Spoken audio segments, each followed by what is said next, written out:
Hi all, మనం ఇవాళ చెప్పుకోబోయే topic laptop full heating and fan errors and fan sound problems. Number 1, ఫ్యాన్లోకి dust particles వెళ్ళిపోవడం. Number 2, air vents block అయిపోవడం. Number 3, beds మీద, clothes మీద, పిల్లోస్ మీద ల్యాప్టాప్ని వాడడం. Number 4, gamings, editings, many task bars use చేయడం.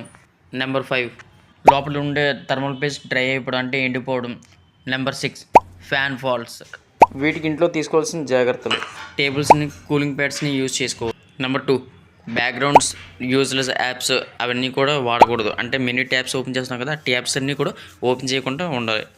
నెంబర్ 3, డ్రైవర్స్ అండ్ ఓఎస్ ఎప్పటికప్పుడు అప్డేట్ చేసుకుంటూ ఉండాలి. సాఫ్ట్వేర్ లెవెల్ జాగ్రత్తలు అయితే ఇంట్లో తీసుకోవచ్చు, కానీ మెయిన్గా హార్డ్వేర్ వర్క్ ఏదైనా ప్రాబ్లం వచ్చిందంటే మీరు కంపల్సరీ ఫస్ట్ చేయాల్సింది ప్రొఫెషనల్ టెక్నీషియన్ దగ్గర తీసుకెళ్ళి మీరు ఫ్యాన్ క్లీన్ చేయించుకోవాలి బ్లోవర్ ద్వారా. ఇంకోటి ఏంటంటే థర్మల్ పేస్ట్ రీప్లేస్మెంట్ చేయించుకోవాలి.